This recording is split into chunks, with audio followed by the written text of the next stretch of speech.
We've got flags and banners, and if you mind your manners, we might even get to standards and what they represent. So just take my voice's hand and we'll both try to understand how this vexilla logic podcast could be flagged for content. Flagged for content. What's up, Vexheads, and welcome to episode 39 of Flagged for Content. It's the only podcast that forgot to take down its set decoration from a different video, so don't worry what's behind me right now, it's for something. You'll see soon enough. It is also a Flags for Good podcast, which, of course, I mention every week. They are a sponsor of ours. They have a midsummer sale going on right now, which is not as gruesome as it sounds, and Michael assures me that no bears were harmed during the making of this sale, so, I'm going to take him for his word on that one. So yeah, the code is midsummer. It's right there when you go to flagsforgood.com. That will get you 15% off. My code is year-round, but it gets you 10, so, do whatever's better for you, I always say. I also wanted to shout out Drapeau SFV,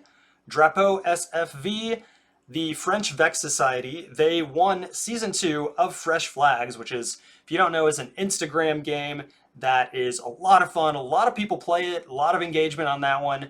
And we do seasons on it.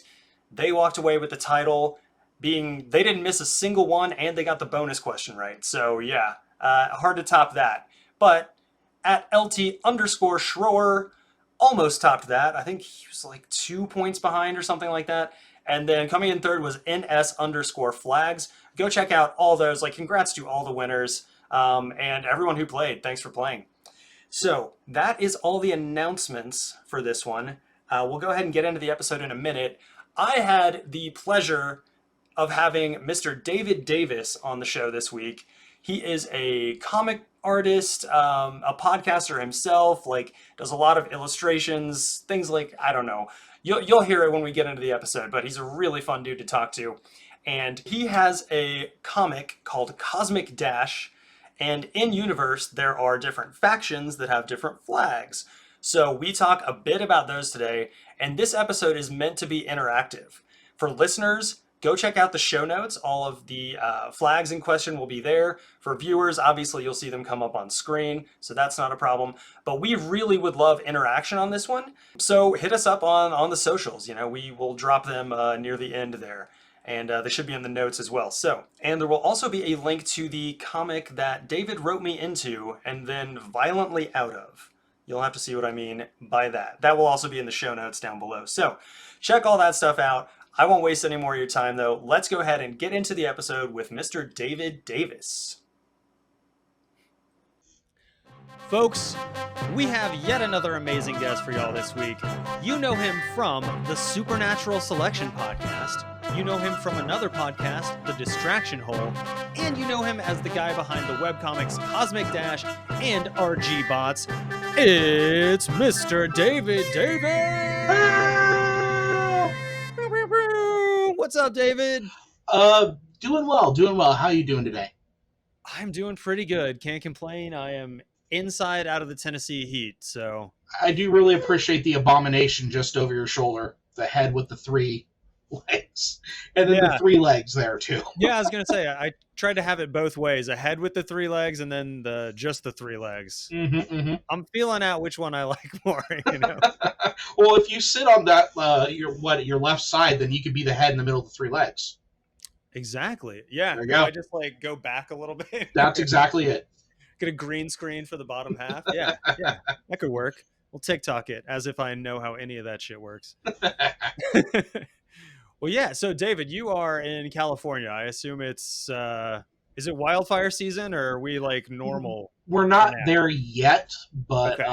It's going to happen. I was just driving through a road last night, and I'm like, this place is overdue for a fire.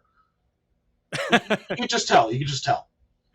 Yeah, I remember it was probably 2018 or so. We had a fire kind of locally here in the Nantahala forest and around here in Chattanooga. Yeah. And it was smoky-ish for days, and people were freaking the fuck week out. You guys have an Yeah. entire season that's like Like that. we've had like 3 local fires. We had a pretty big fire a few months ago. It is what it is. Like, Californian fires are like, peanut butter and jelly. They just go together. Fair enough. Well, right on, dude. I would love to keep this weather talk up with you, but we have a lot on the flagpole today. Oh, I see what you did there. Yeah, see? So, Vex heads, we have our usual overrated flag, our normal underrated flag. We are going to go over some of David's comics and how he designs flags for those. Then we're going to get into some of our favorite flags from fictional universes. Yes. But yeah, that's going to be a lot of fun. Before we get to any of that, David, I like to ask my guests, what is the flag that got you into flags in the first place? Okay. So, number 1, don't laugh at me. Okay. All right. Number I'll 2, mute myself now. My opinion has changed quite a bit. So, what got me into flags as a subject, because I'm not a vexillologist. That's how you pronounce it, right? Vexillologist? That's how I pronounce it, because I always miss an L, yeah. Well, you're the one with the podcast, so I'll trust you. Yeah, exactly. So for me, it was when I was a kid, and I don't ask me to remember how long ago that was. It was the British flag, and the reason why is because looking at all the other nations that were affiliated with the British, some would say like forcibly conscripted into the British Empire, they all have a similar color scheme and similar design tropes, and I kind of liken that to like genealogy a little bit. Like you can get like a history of the nations leading back to that flag, and I always found that super interesting. Yeah, flags as a living document almost, or something like that. Yeah. Right on. Sure. So not just the British flag, but just like the fact that it was kind of everywhere up in the canton, like the top left of a bunch of other ones. Oh yeah, and not only that, but like with, for example, the United States flag, red, white, and blue, same thing with the Union Jack, everything like that. Just how did the Americans recontextualize those colors and everything like that? It struck me as really interesting. Like you put like 3 colors on the table and you ask these people, these are our colors, how are you going to arrange them? That's kind of what it felt like to me. Yeah. Of course, now I'm not a big fan of the British Empire, mostly for writing anti-colonial essays for my master's degree. But you do enough reading, you're like, oh no, not good. Yeah, yeah. You're like, oh, there's a reason that so many different countries have that flag up there, and a reason that like a lot more of them used to in like the 70s than do now. Yeah, like I mean, I was like 8 at the time when I first started noticing that. Yeah. You know what I mean? Yeah. So like, I could be forgiven for that, but that's why I had to like preface with like, don't laugh at me, but. Well, we'll see. We'll see if you redeem yourself during the course of this episode. Otherwise, you're starting off there. I think it can only go up. Let's hope, right? Let's hope. Let's pray. All right. So to get the ball rolling on your redemption, give us either your overrated or your underrated, and play your cards right here, because whichever one you end on kind of sets the tone more than where you start. Okay. So overrated, I'm going to say the U.S. flag. Okay. Potentially controversial. Scored points with a lot of us. Yeah, it's like I like that the flag tells a story. I just don't like the story it tells. Sure. If that makes sense. And also like it's kind of compared to some of the other flags that I've looked at, it's kind of boring. I do like how it's asymmetrical as well. I find that interesting, but like I don't know. It's just I just it's there.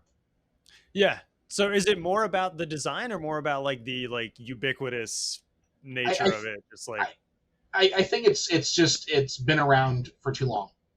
I think I think it could use with a refresh, like maybe throw an extra star on there. Or, okay, all right. I don't know. It's getting a little boring to me. Not to get too corporate here, but our sponsor Flags for Good does make a 51-star U.S. flag Just saying, for any listeners and viewers. Well, and I always wonder, like, because I like, ever since you and I started talking, I've started, like, looking up flag stuff and, Sure, yeah. like, people, like, redesigning state flags and everything like that. And I haven't looked into it, but I'm curious if there have been, like, any interesting U.S. flag redesigns that have gained some traction. There have been a few like competitions, but I don't know if like they were done more serious. Like I don't know how serious even the people that put on the competitions Yeah. were about like this actually being adopted as anything more so just like a thought experiment. Yeah.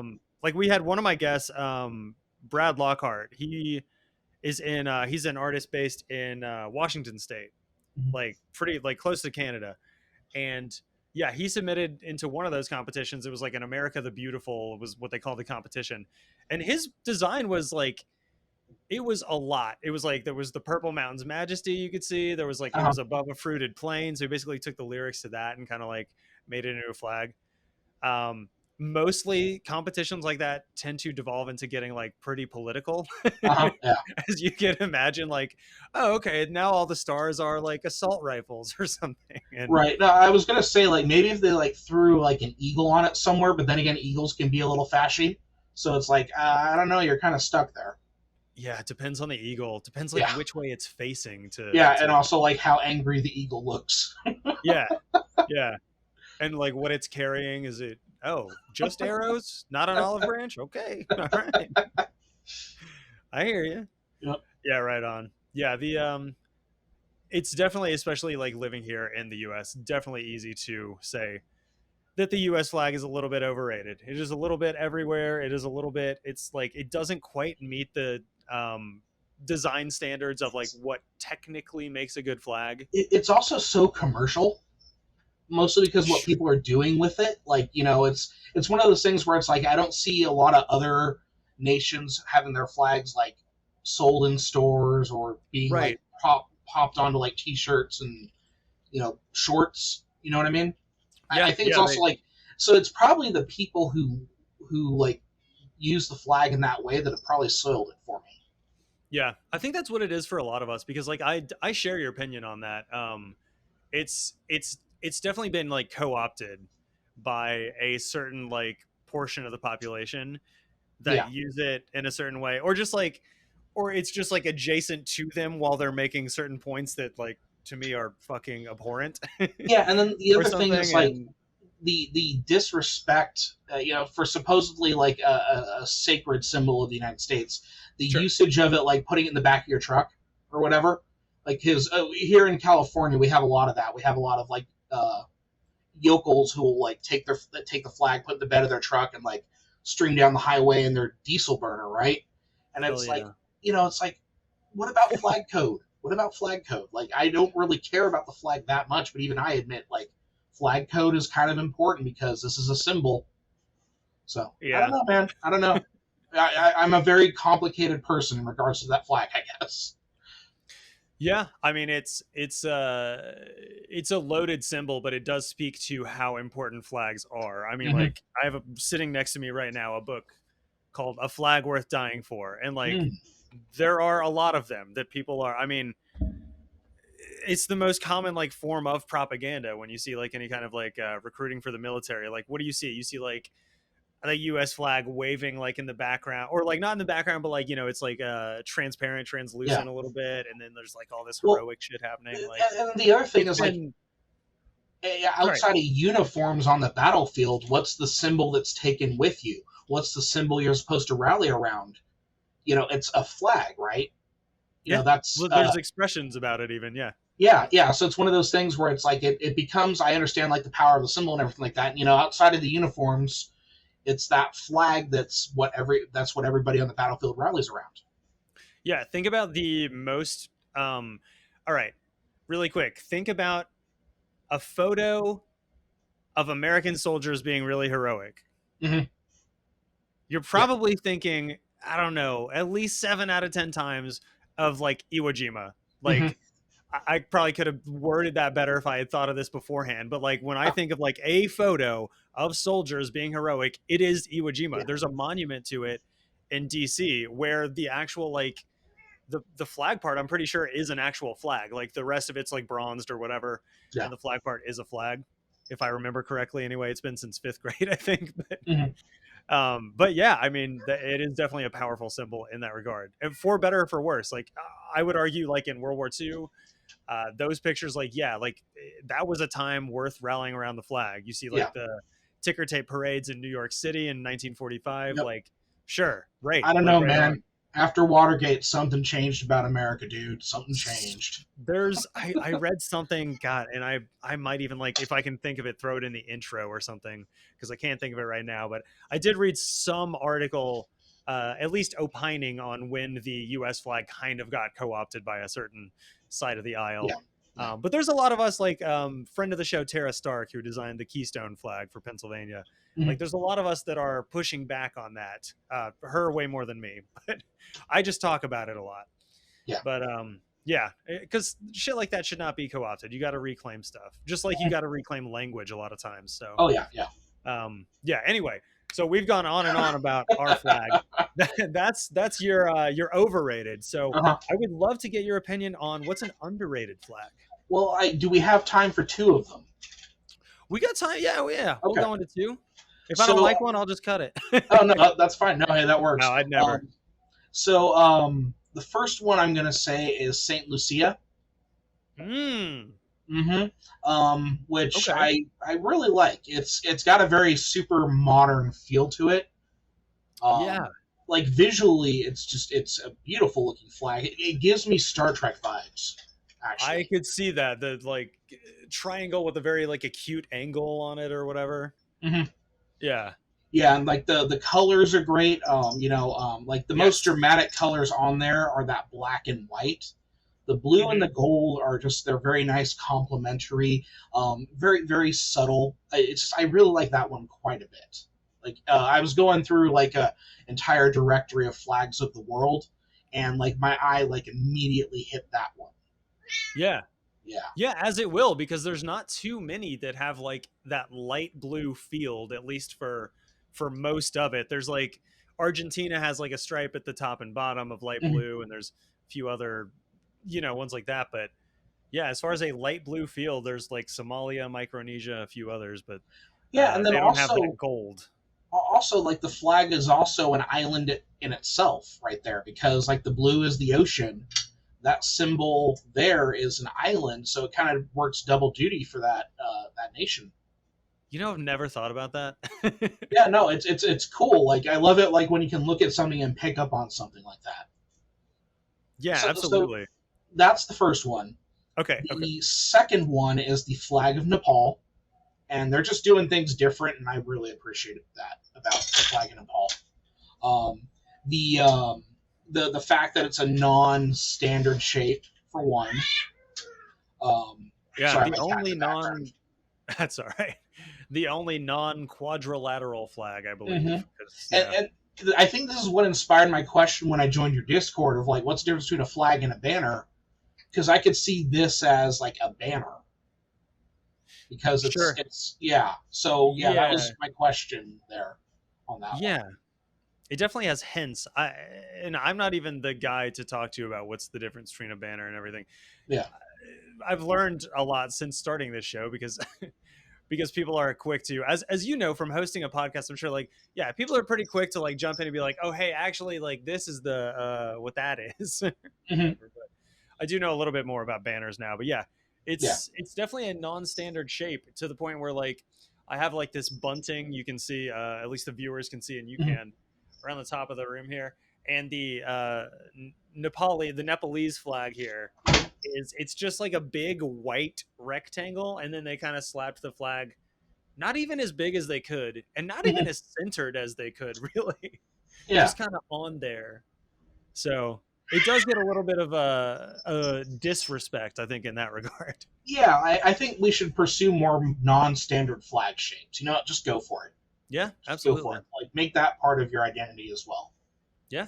I mean, Ohio went for it. I think that's the only U.S. state that... yeah. Well, Rhode Island's is a little bit stumpier, but other than that... Anyway, all right. Well, we could go on all day apparently about these, but Apparently. let's get into like the main thing that I and the viewers, listeners are interested in.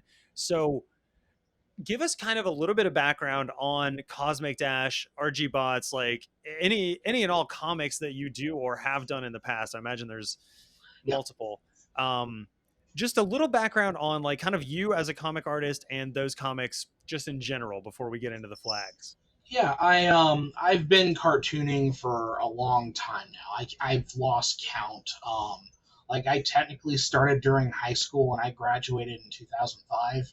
So you do the math.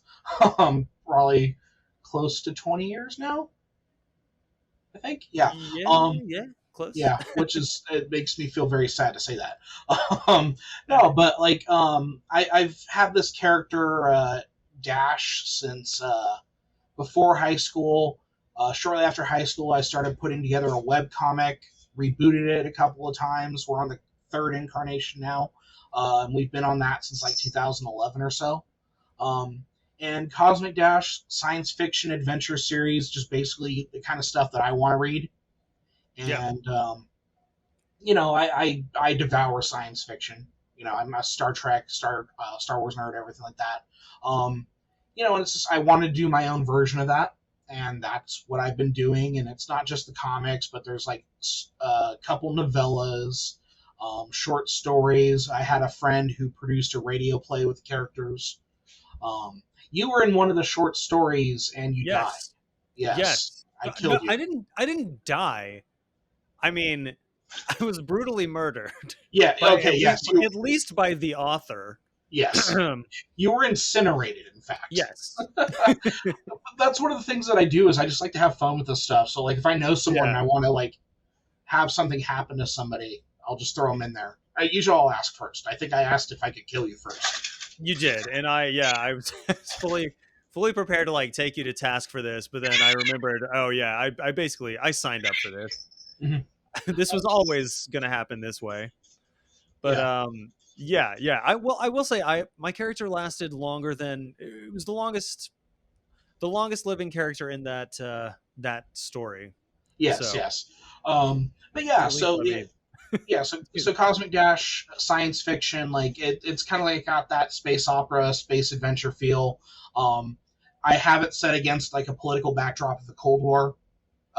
So it's kind of like a colonial thing going on because you have three different competing like groups like going after territory and everything like that. So there's a lot of like visual identity I'm trying to establish between all three of those groups. Right.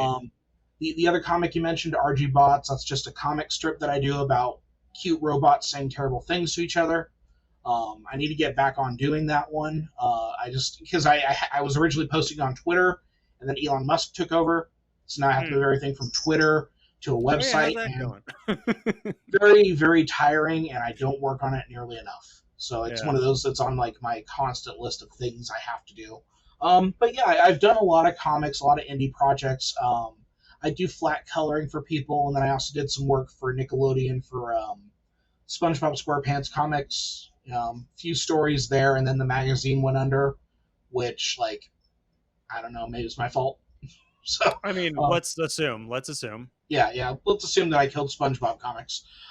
Your redemption arc, by the way, is taking a little bump there, but no, I mean it was fun. Like all my comics were always based on like the my favorite characters. So it was always like Plankton and Squidward.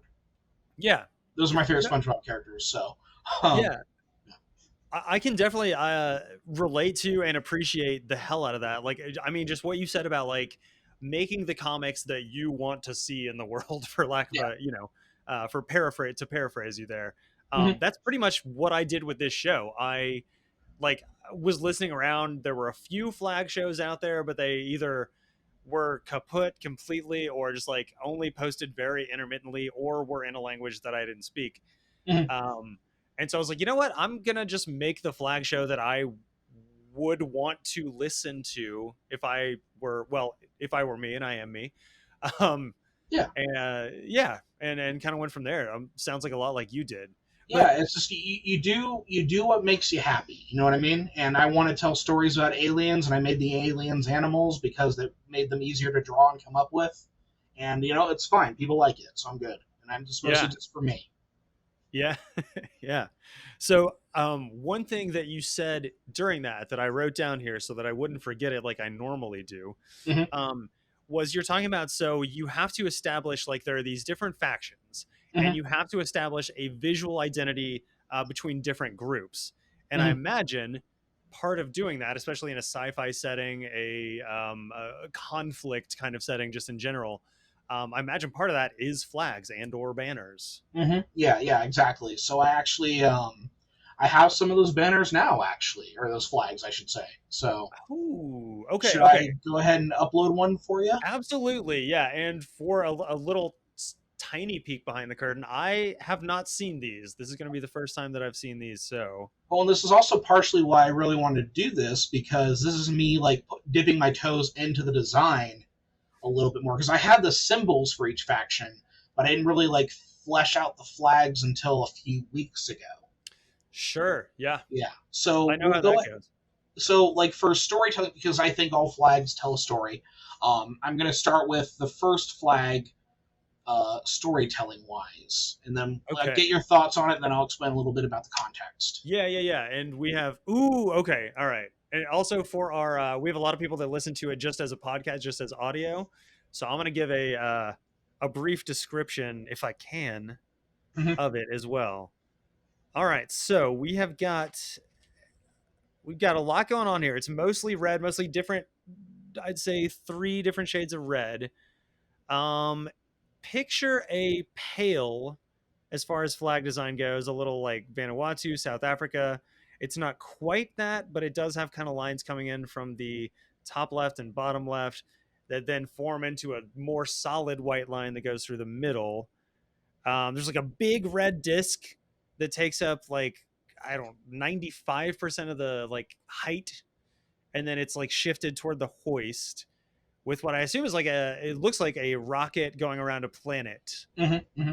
And yeah, other than that, I mean, a little bit harder to describe, but yeah, there's like Yeah. in the part of the pale, like think where the leftmost part of South Africa's is and all that. It's blue, and there's like 3 big dots up top, 3 Hmm. smaller dots down bottom, Hmm. and just like butting up on where the flagpole would be, there's another red Yeah. that's been I created. think you Like, got it. I think you got it. yeah, I don't know. This one's a tough one. Oh, I'm not. okay. I ramble anyway, so I'm probably not the best to even go about it. But yeah.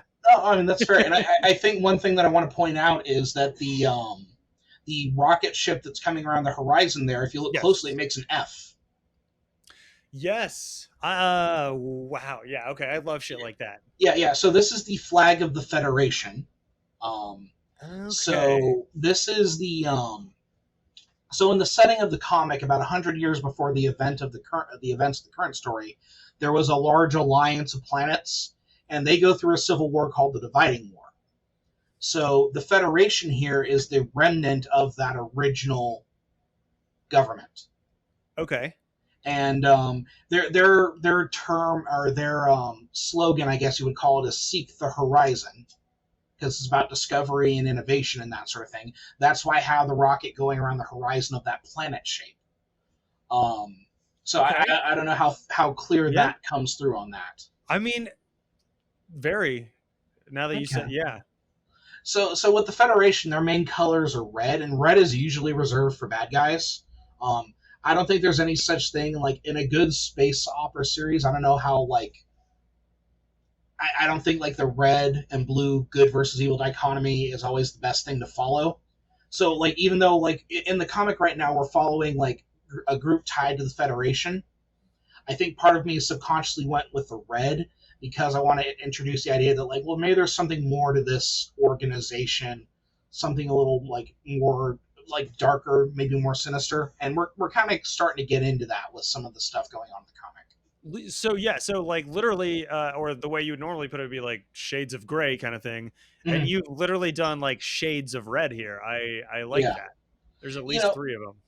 and then of course the blue, because the other faction, which we'll talk about in a minute, their main color is blue, and they represent an empire.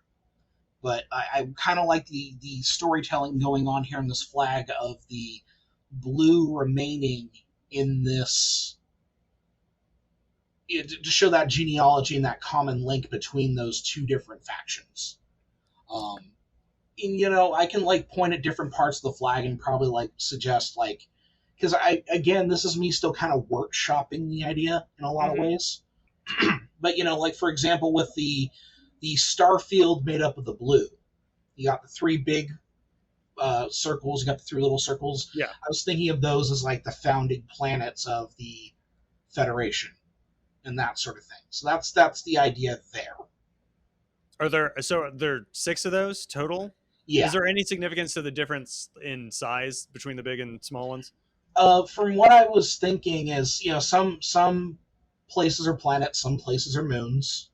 So it could have been like 3 planets, 3 moons that established the initial, the founding charter of the group or whatever.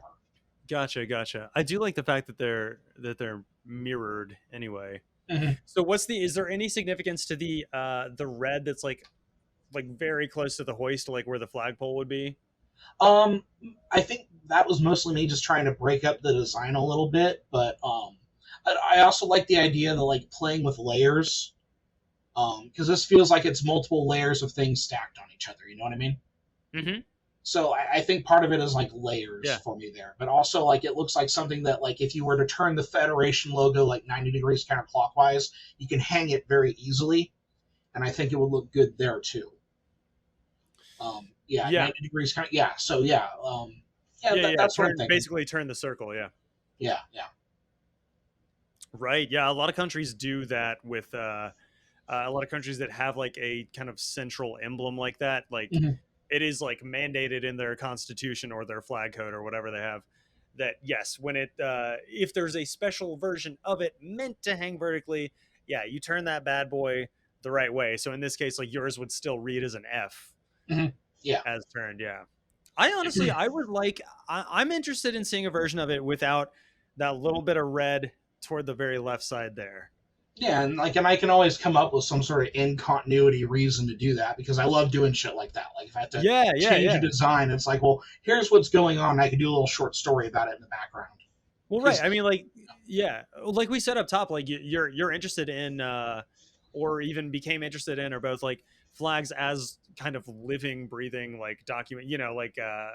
They're meant to change a little bit as political situations change, as whatever changes.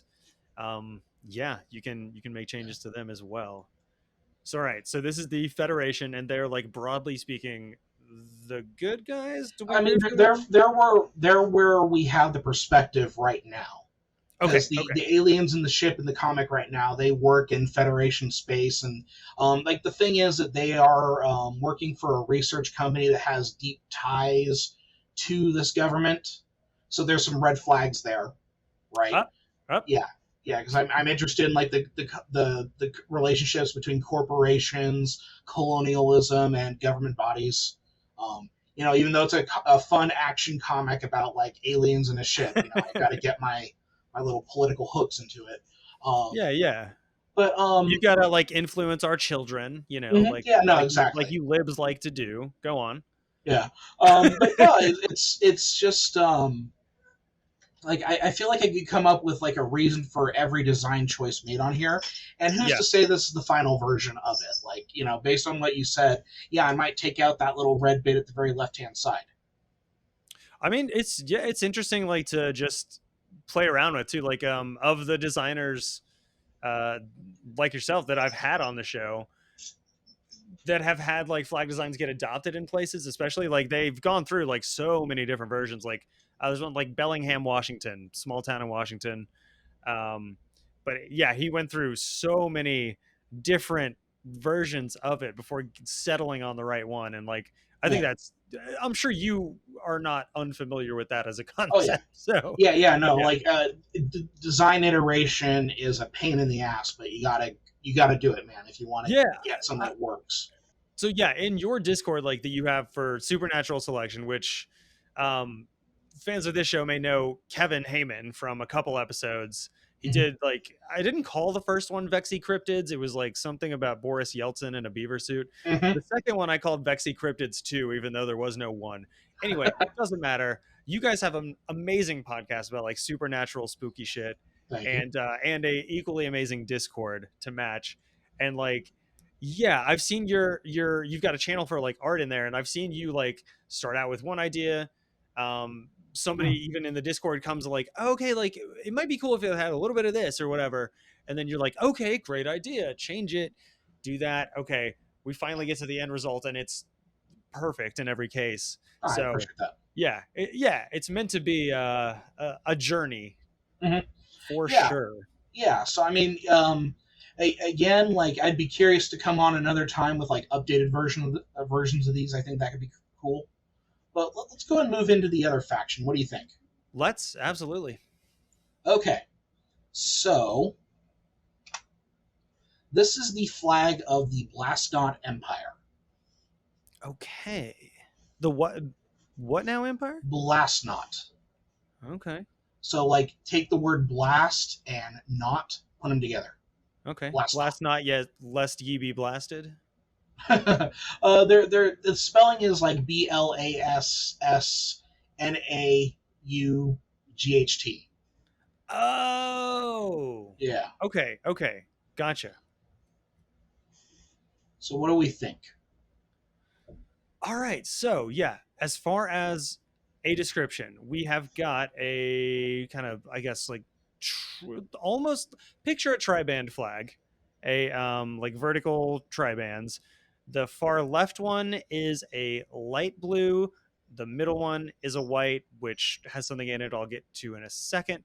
The one toward the fly side is like a darker blue that has two, I would say like elongated ovals up at like the very top right. The one closer to the fly being a little bit higher, taller than the other. And then back to that white middle section, it's shaped a little bit like, just imagine like a spaceship, I guess, for lack of a very generic like spaceship shape. Within that, there is I mean, honestly, it kind of looks like a bullet, at least a little bit, facing up, like facing toward the top, with again a couple ovals that are in the light blue color toward its bottom, but they are like counter as far as size goes to the ones at the top right. Yeah, there's a lot going on. This one's another hard to explain one. Yeah, At least like I don't know how that works for a flag, though. You know what I mean? Like, if it's hard to explain, does that make it a bad flag? I mean, not necessarily if it's hard to explain by me, because I'm not the world's, most elite flag explainer. Right. Somebody So you could gotta definitely explain do a this. lot of abstract shapes and shit. You know what I mean? Someone could do it in a lot fewer words than I just did. Maybe.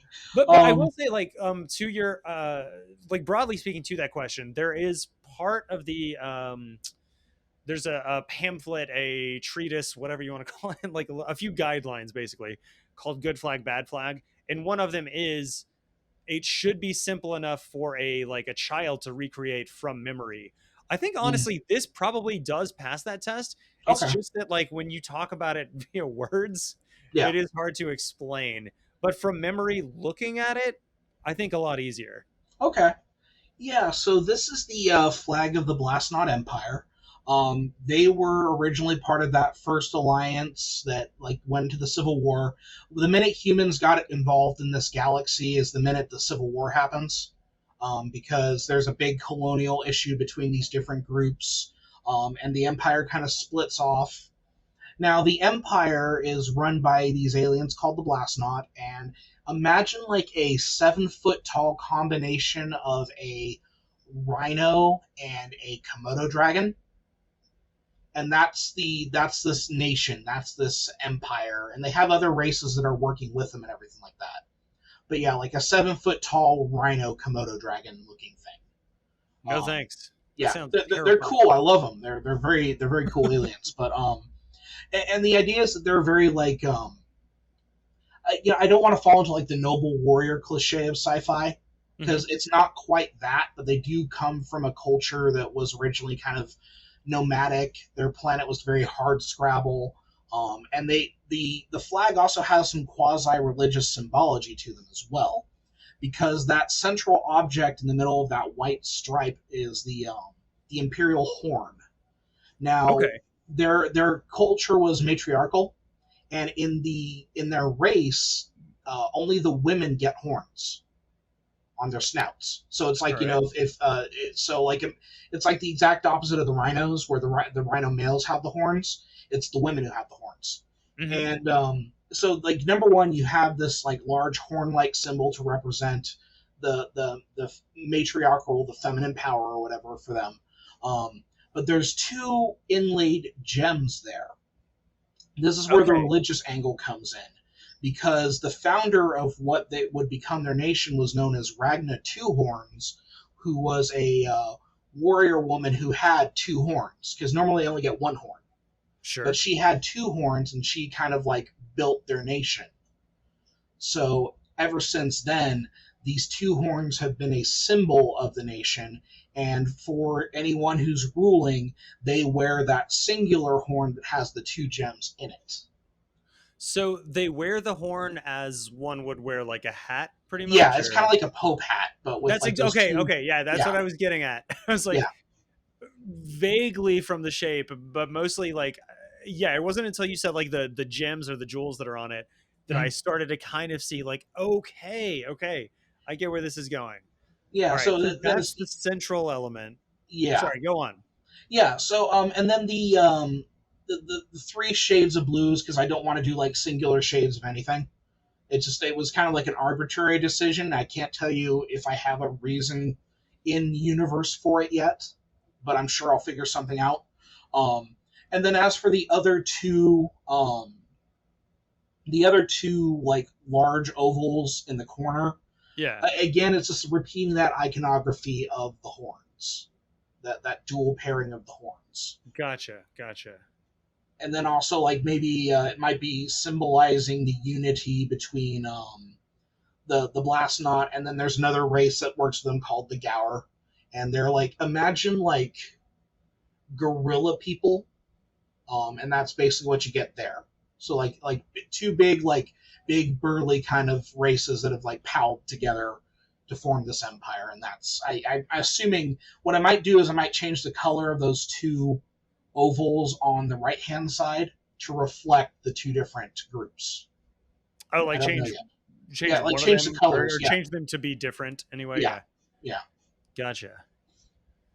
And Yeah, then again, like this is the Empire. In most sci-fi, the Empire is the big evil entity. Like yeah. these guys are tough, don't get me wrong, but are they necessarily evil, or are they just trying to survive? Because what I'm hoping to get at as the series goes on and you learn about the war is that like, well, their complaints were valid. There was like a lot of corruption. It's probably for the best that you have this kind of splintering of the larger political organization. Right. Yeah, absolutely. All right, so after seeing both of those and like hearing like your rundown of the factions, the sides and everything, like I guess I want to ask like from an artist perspective, like when you were creating these in the first place, do you when you're coming up with like a flag for a faction like this, right? Mhm. Do you come up first with a I'm going to use Star Wars as an example. Uh-huh. Because Star Wars has like we have the rebel sign that we can all kind of see in our heads. It's got the two coming up around the side. The one in the middle is a little longer and has like Mhm. points coming out. We all know what the Empire one looks like. The First Order one plays off that, which we may Yeah. have a chance to get to. Mhm. Do you come up with the symbol first and then kind of how to put it into flag form, or in this case did you just kind of think of it as a flag from the get-go and okay, what's how do I do that? Mm.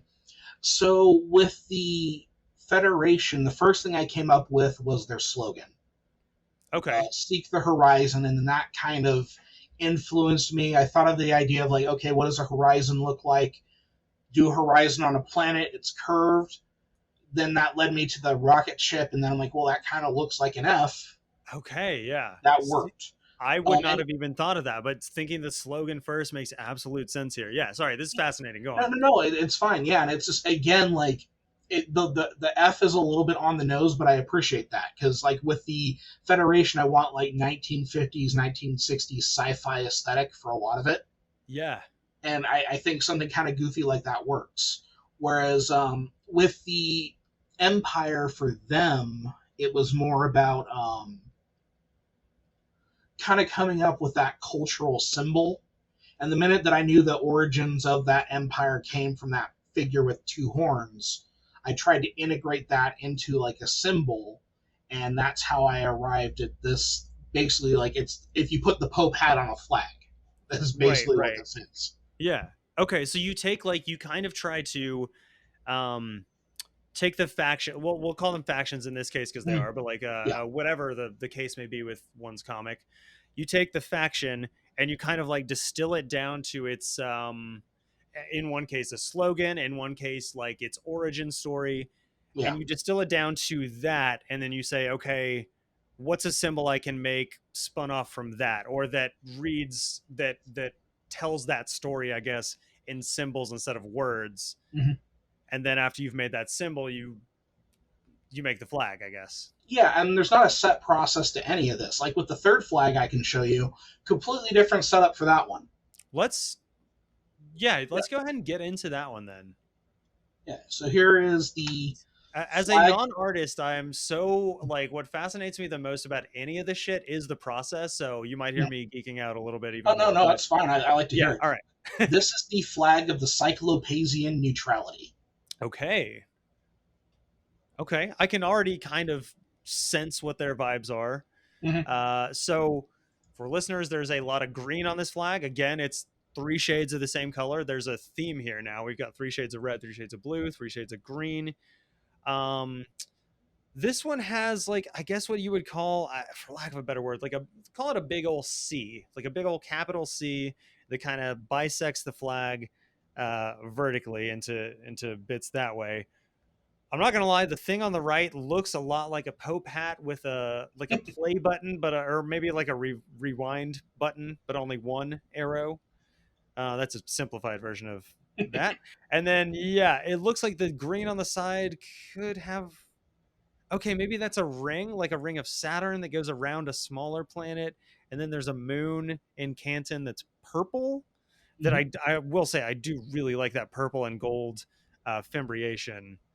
Yeah, man, these are hard to explain for the listeners. So you take me through like take us through the thoughts on this one. Well, and that's when you pivot to the plug of, well, that's why you should watch it on YouTube, so that way you can see them. Yes, and subscribe. Yes. Don't forget to like and subscribe. Right? And hit that bell. Smash that. Yeah, whatever. Okay, so the flag of the Cyclopasian Neutrality. So, this larger organization didn't just splinter into 2. It splintered into several. One of them ends up being a third faction that is primarily like business oriented. I'm not going to say they're quite like the Ferengi from Star Trek, but there are some elements of it. But not the problematic ones? Yeah, not the problematic ones. Okay, great.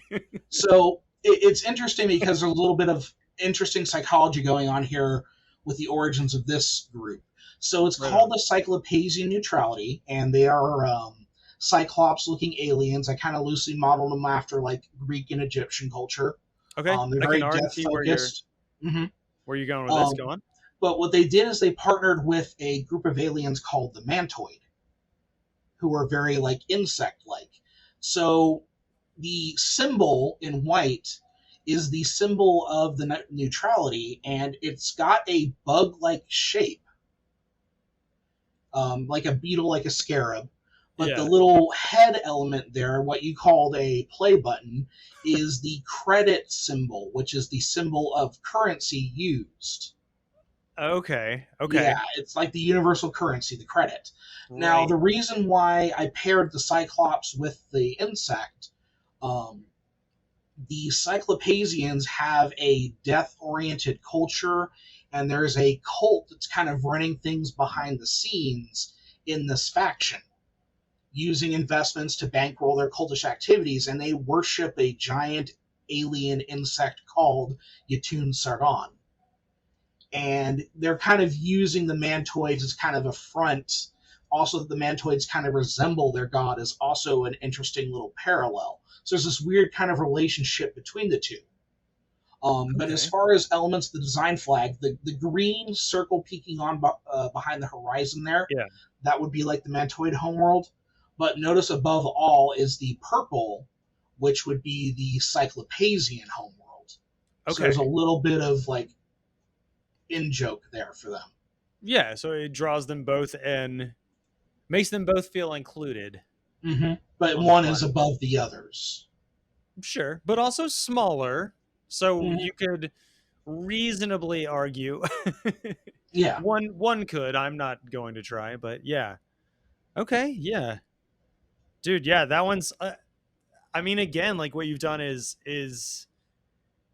there's a clear like in this case it's not a literally central element, but like a clear element on the flag. This case it's in this case it's on the fly side, the flap side as we say on this Mhm. show. Um but yeah, I mean, I can see how these are all very like one of the other things that flags should be is remixable. Mhm. And like so like for like, you know, say like a pride variant of whatever. Mhm. Uh for Tennessee, like the pride variant is like the blue stripe at the bottom is now all the stripes, Mhm. etc. These are all remixable in that way. They all have like an element, I guess, like that you would call it. Um, that I could see like this like thing on the right here, like stamped over like a doorway of like, you know, somewhere like really important or whatever. Mhm. Mhm. Yeah, yeah, yeah. I like this, and I like what you've done with the colors too. Although, are we inherently supposed to root for any of the factions, or are we supposed to kind of make up our own minds about it? I think it's like I don't know if I would call any of the factions inherently good. Like everybody contains multitudes, organizations contain multitudes. You know, And you say as we I've been, follow characters from all of them, I guess, right? yeah, we're getting little bits from all of them. Like mostly, we're spending a lot of time in the Federation, but I actually just finished scripting a story that's going to open up a lot of stuff with the Empire. Um, and then actually the other comic that we did, my friend Gage, who writes Keys to the Future's Fate, he wrote, because I was doing a comic for a while. I'm like, I love the way you do Keys to the Future's Fate. Will you write this comic for me? And yeah, so we're working on that. We did the first story. That one is technically set in the Neutrality. So I Okay. have three narratives. In fact, okay, sorry, I have to mention another friend. My No, friend please. Jeff Beck, he does a comic called The Beckoning. He also has a audio drama podcast version of it called Beckoning Noisemaker. Very good. He is writing a series based in the Imperial territory. So he and I Okay. have been working together on that quite a bit. I read through the first issue script. Because you know the other thing is me being kind of the guy who runs all of this. I have to coordinate all these different storylines. So I tell him, "Hey, look, I need you to incorporate this." He Yeah. managed it, and it's beautiful. Like I love the way he's setting up stuff down the pike because that's a lot of what I do. Is not just writing a current story; it's seeding the events for the future. Yeah, and that can be nerve wracking to give even a little bit of control over that Uh to huh. someone else too. Yeah. Yeah, yeah. So yeah, I've got like three mainline stories technically now that are following each faction. Right on. Okay. Yeah, Yeah. very cool. Yeah. Yeah, I mean, I like what you've done here. These are all, I mean, I'll say this, they are not like anywhere close to what I would call a traditional design.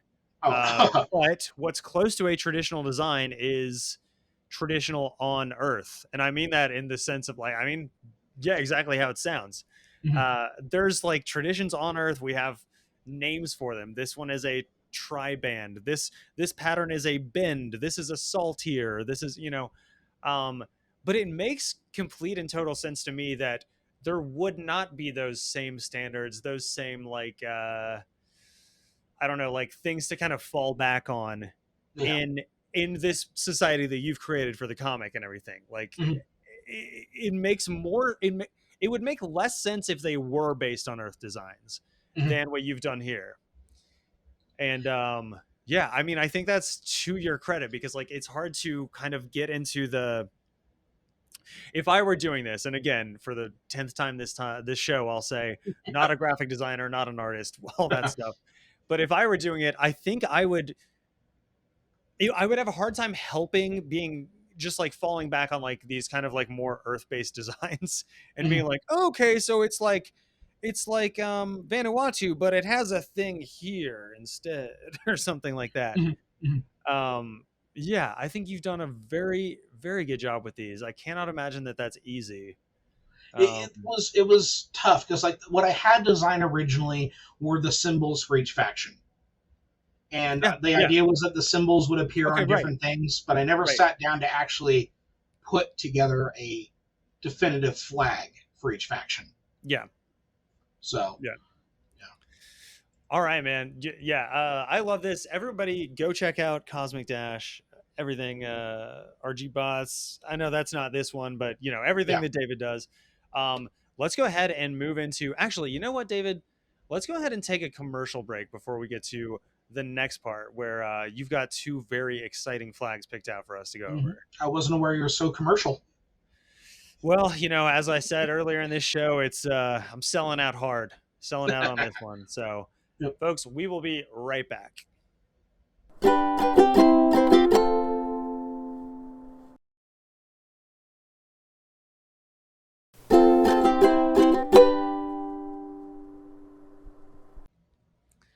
And we are back with Mr. David Davis.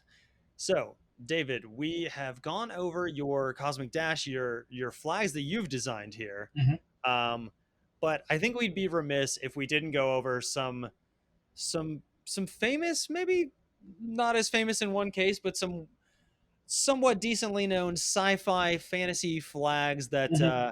that have been out there and been getting some looks for a while here. And Yeah. You yeah, and I were talking about this for a while, and we kept throwing flags at each other, and I we had to did. narrow it down to two on my part. So, Yes. Yeah, yeah. And honestly, I think these two are more interesting than any of the ones that I got. Although I got one in the holster if we need it. So, okay, okay. but yeah, whichever one of these you would like to go over first. I mean, yeah, I'll let you pick. Okay, so first one is the very not Nazi but looks like a Nazi flag. The flag for the Principality of Xeon from It Mobile Suit does. Gundam. This one I is going mean, to get literally flagged for content. So, mhm. I mean, if you're trying to design a flag for a supposedly evil empire, this has everything. That combination of red, white, and black. Um, it's got that iconography. yeah, a Um, regrettably good color scheme. yeah, like if you're trying to come up with bad guys, Hmm. this is the And flag you want. it's even got like the Nordic cross, Yeah, there's a little like bit of the that in there. yeah, Yeah. like shifted Um, toward the yeah. so are you familiar with Mobile Suit Gundam? So, no. Okay. Yeah. So like huge series in Japan, pretty big here in the U.S. as well. Like they had a Gundam show up in that Ready Player One movie because Yes. originally, yeah, there was a Gundam that showed up, and it was, in fact, I think it was the Gundam from the series that I pulled this flag from specifically. So, Okay. like probably one of the biggest space operas of all time. This flag, I believe, is from the first show, which was Mobile Suit Gundam 1978. Um, and the Principality of Xeon, the whole setup to the series is Earth gets overcrowded. They start moving people into space, and the people in space kind of start evolving to be different than the people on Earth, and war happens because people can't handle other people being different. Um, so Tale the as old as time. Principality, yeah, the Principality of Xeon is a empire that forms among these space noids, which is what they call themselves. Um, As long as they call and themselves that, I don't want to be the yeah, first one to call them. Okay. and so they take their mobile suits, their Zaku's, and they attack Earth and everything like that. They attack other colonies that don't align with them, but they're like the antagonists. Even though you find out as you go through the timeline of the series, because they're like 8 different shows over the course of 40 years. That like both sides are equally messed up. You know, one uses child soldiers. You know, the other does orbital bombardment, that sort of thing. So it's it's not like a Jedi like Republic versus Star Wars Empire kind of like the lines are very easy to draw. Yeah. But yeah, like the Zeons, unfortunately, they don't do themselves a favor by like skewing so close to the Nazi look here.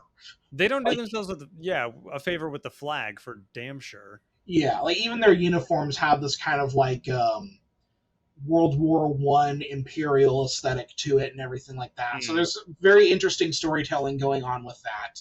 But yeah, like I think it's a cool looking flag for like an evil empire. Like I wouldn't get this tattooed on me anywhere, but like No. yeah, you get the wrong sort of attention that way. Yeah. But no, like I think it like storytelling wise, it tells you a lot about the group. Yeah. Yeah, I mean exactly what you just said. It reads like if I were to just I think even if I scroll far enough up in our conversation, the first time that you sent that to me, I was like, I can't use this. It's like I don't know if I should have this guy on as a guest. I said I can't put that on the internet, LOL. And then you said in quotes, "Who could the bad guys be?" Exactly. And it's like, yeah, I mean, it's good because it's good design because it does read exactly the way that you want and need it to on like first pass. Like I could see a third of that flag cut like almost any direction and be like, nope, Yeah, don't want any part of that. Well, and then we also talked about the color red, right? Being associated with like empires and like the bad guys in science fiction, and like there you go. That's like a textbook example of that. Yeah, it really is. Especially, there's I'll say that like, so this was Gundam 19, what'd you say, 78? 78, yeah. Okay, yeah, I will say the designers knew exactly what the hell they were doing with this.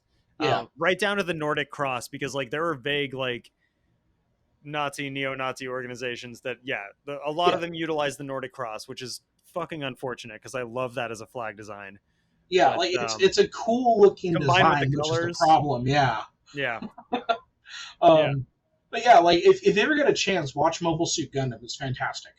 Okay. Yeah, absolutely. I know the concept, but like my first Gundam series was when I was like a early teen, and that was when Adult Swim, not Adult Swim, it wasn't even Adult Swim then, it was Toonami. Toonami was showing like Gundam Wing and G Gundam. Yeah, okay. I think I have seen those. If you said you graduated high school in 07 or 05. Yeah. I was 06. I knew it was one off of mine. So yeah, we're around about the same age. I do remember Toonami, and I'm sure I probably watched a few of these, but just did not clock this anyway. And you don't see the flag too much. You'll see the symbol. Yeah. But like the flag shows up here and there, and it goes through redesigns because like the Gundam series, the Universal Century, like it literally takes place over like 100 years across different series, and you see how these factions evolve and change. So like this is like the first version of the flag that I could remember. Gotcha. So, right on. Yeah, but it speaks to like what we were talking about too with the I don't know what process or what this artist's process was, but the symbol they may have thought of first and then been like, all right, and if I put that symbol right here in this kind of flag, that's gonna read like it's not like the Nazis and the Japanese had anything going on. Yeah. So again, like kind of sus, but like it's a good looking flag. Yeah. Anyway, let's get it off all of our viewers' screens because some people probably watch this shit at work. Right. And move on to the next one. So this next one you've got for us is a little bit more wholesome if you want to this is the flag to the United Federation of Planets from Star Trek. Yep. This design to me always reminds me of Star Trek IV: The Voyage Home. So it's like Kirk era of Star Trek. But they've used this symbol for a long time. But of course, like any series, it changes. Like I'm a big Star Trek fan. I've watched every single series. I'm currently watching Strange New Worlds. Is that good?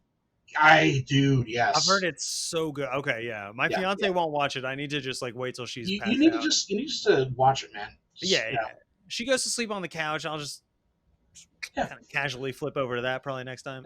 I'm lucky because my wife watches it with me. So, right on. We get to like talk about it afterwards. Yeah, me with the fulfilling relationship. All right.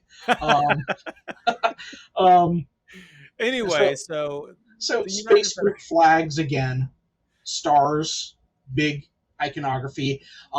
They never really explain what the three brightest stars are, but from what I heard, I think it's Earth, Vulcan, and oh god, the pig monkey people. I keep forgetting their names.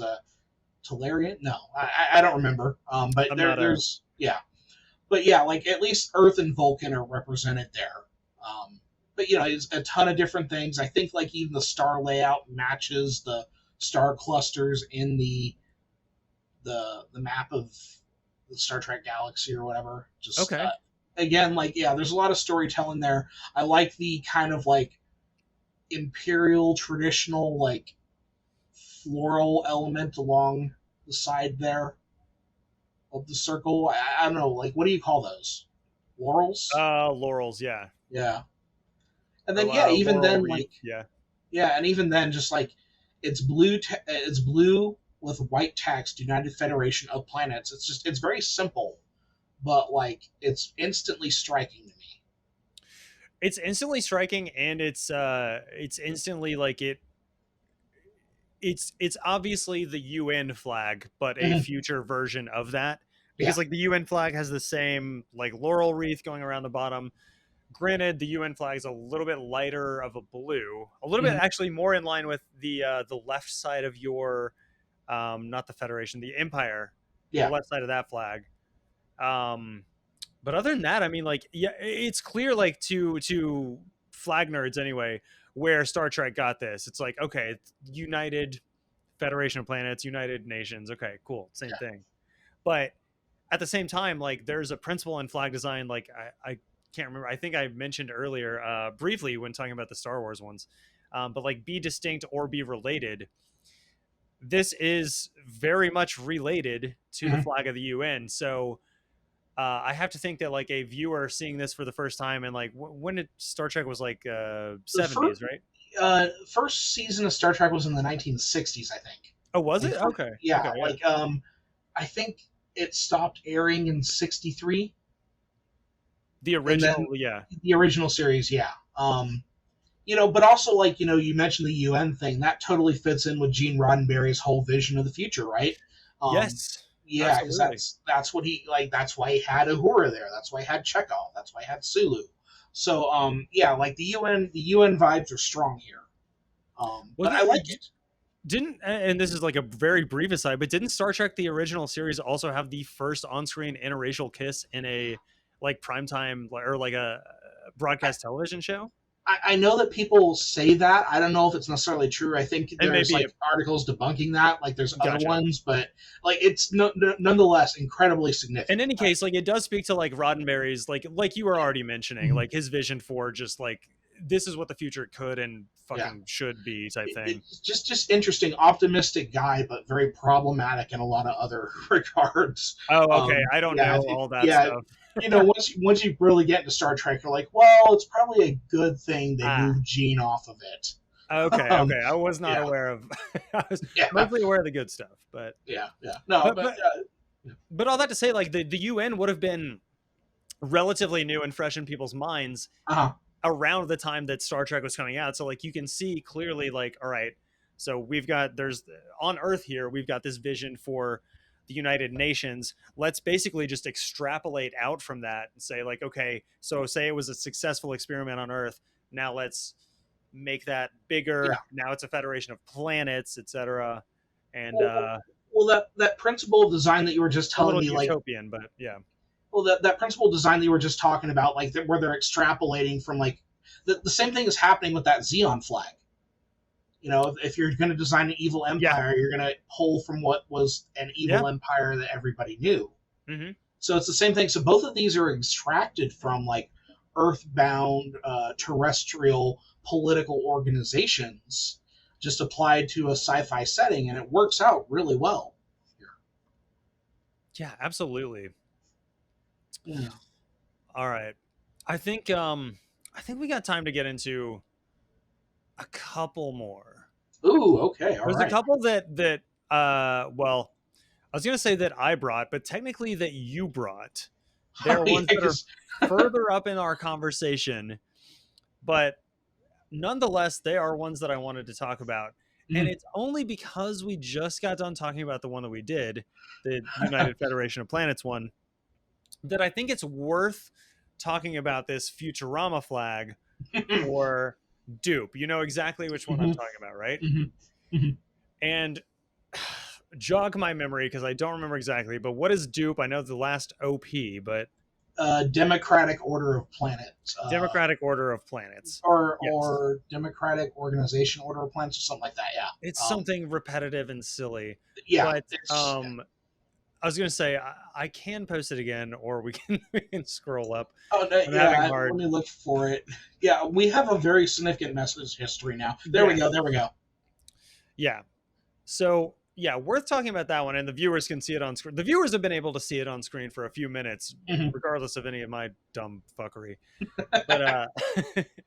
But yeah, do you want to go ahead and describe this one? Yeah, let's see how I do as a visual artist. Absolutely. So what we have is we have a blue field, and in the center of that blue field, what we have is we have it looks like electron trails, like what you would see like electrons orbiting an atom. Instead of an atom, what you have is in lowercase blue, or I'm sorry, yellow letters, dupe. And what's interesting about that is like you could flip it and it would look the exact same. Uh huh. And then surrounding that central image are two green intertwined laurels. They're intertwined at the root of the stem, and they kind of go up and around the side, kind of like that Federation, the United Federation of Planets logo. So Yeah, I don't know. How's that for a description? that was perfect. That Yes. was, All as I right. usually say on here, I could not have said it better myself. No, yeah, no, that is exactly what it is. And the reason I wanted to get to that one first in our Mhm. goofy ones here at the end is for obvious reasons. Because, like we said, the UN one, it's got that laurel wreath. Okay, Mhm. let's play off of that for the United Federation of Planets. All right, we got the laurel leaf. We got Mhm. like an actual star map, three that are more shiny, whatever. Now, Futurama's playing. Futurama Yeah. always sends up any and all sci-fi basically. Yeah, there's So nothing inherently funny about the design of this one, but no, other than the group in the show is hilarious because the Star Trek is like the optimistic take on the UN. Mhm. Um, the Futurama version of the UN is what we have now with the UN. and it's so So, funny just them being just the central dupe. uh, dupe. I love it. They could have done anything. They could have put planets anywhere. They could have made it poop if they wanted to, and I respect them for not. Mm-hmm. They Could made have it. put a big DP in the middle of it They could have done that. They could have done a because who lot doesn't of love a little things. DP? And I respect the dupe. I think you have to here. It's just a Um, funny one seeing what they're playing off of. yeah. It's one of those things where like if you weren't aware of the context, there's nothing inherently funny about it. But the minute you know the context and what they're making fun of, like, huh, that's really funny. Yeah. And the other one I wanted to go to is the one you probably guessed, right above that. So, yeah, there's another Futurama one here to close out on a silly note. We have the Nation of Joe. Now, in 10 words or less, describe this flag. Okay, so bright red flag with a Simpson style man's head looking up somewhat optimistically Oh, you're with way over. You're way over. oh wait, how many words was I supposed to do it in? We'll go 20. We'll go 20. That's Oh 12. I completely ignored the word thing. Here I am being a yeah. There's a So it's prompt for a no, just kidding. it's a matte graining drawing of a guy on a red flag. Yeah. Hey, Yeah. yeah, there you go. Shit, that was like 7 or something. Yes. This one is perfect. I love like when David and I were like kind of like feeling out like what we were gonna do for the episode. We knew we were gonna do some of his ones from Cosmic Dash and some fictional ones, things like that, but we weren't sure exactly which ones. But yeah, there is an episode of Futurama where not just these two, these last two we went over, but so many others. It's the Olympics episode where Bender, I don't remember. Bender gets the sex change. Bender gets a sex change, basically. Yes. Yeah. And there's just so many beautiful flags from all these nations, and there's one guy, presumably Joe, Hmm. carrying the Nation of Joe flag, and it is just a red banner with his face on it, looking up, and he's even, I think, looking up at the flag or looking up as he carries it or something. It's very hot So it's fuzz a very with one to the. one. It's It's very hot yeah, fuzz. Yeah. it is a very Edgar Wright kind of joke, I guess, or Mhm. whatever. But Yeah. yeah, It's a great flag. I'm not gonna lie. Like it tells you everything you need to know about the Nation of Joe. the one thing that, all right, follow me down this rabbit hole here. It's not a very deep one. Okay. Okay. But so all right, so Joe is just a man, right? He's a man. He looks like more than a man here. He looks like an icon. Well, all right, that's a good point. But at the start of this, he was but a man. Hmm. Now there's a flag over my shoulder here from the Isle of Man, which is just a red banner with, admittedly, some goofy shit on it. In this case, a triskelion, Hmm. but is not the Nation of Joe and the Isle of Man? I don't know. I don't know. They're Here's the fairly thing. similar. That probably went through the minds of the writers of the show because they're all Harvard graduates. Yeah, they're all nerds. Yeah, all like they actually like if you check out all the math on the show, apparently all the math works. Like they're those sort of nerds, right? So I Yeah. guarantee you, someone on the writing staff had like a little self-satisfied chuckle when he's like, "The Nation of Joe." I can honestly, like, I can almost see like the writer's room like process. So like, all right, so Isle of Man, that's fucking hilarious, right? Let's Mhm. do something like maybe Isle of Jeff or something. Idol of one man. But Isle, but we want to get a little bit away from the Isle. What if it's like a country of, no, what if we do like a nation of Joe or something?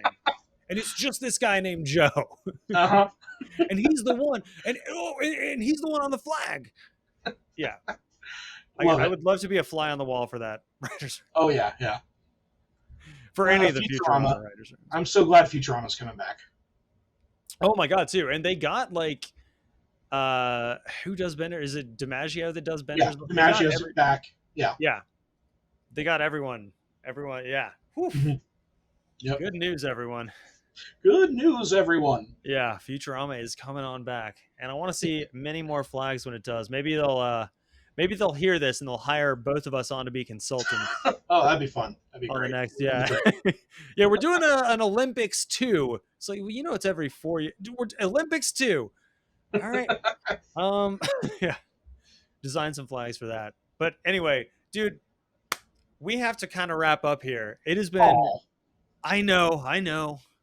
It's been unbelievably fun having you on the show today.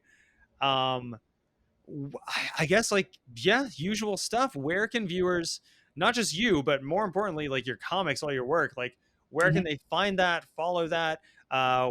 Specifically, where's the one where I die? All that good stuff. yeah, so you can find all of my stuff through my website, which is hpcomics.com. That is hpkomics.com. Cosmic Dash, you can read at cosmicdash.com. If you want to find the story where I brutally murder him, you can go ahead and go to saravan.com, and under the blog, you'll find the stories. I'll probably even put the link up here. Yeah, I think I sent you the link to that. Yeah. Of course, you can also listen to me on Supernatural Selection Yes. and The Distraction Hole. I tend to be the research guy. My episodes tend to be multi-parters. And then, of course, we had just launched The Distraction Hole, which is kind of like a pop culture, like, what have you distracted yourself with lately? Which has been a lot of fun so far. So, other than that, if you're on Mastodon, follow me at hpcomic at horrorhub.club as well. Right on, man. And Yep. yeah, I think all of our viewers pretty much know where to find and follow the show and all that shit. So I will give you like a secondary shout out and say, you guys should absolutely listen to Supernatural Selection. Absolutely listen to The Distraction Hole. These shows are so much fun. I was on like leave from work, like surgery. Yeah, most of our listeners and viewers are familiar. I had a hip replacement. Fun times.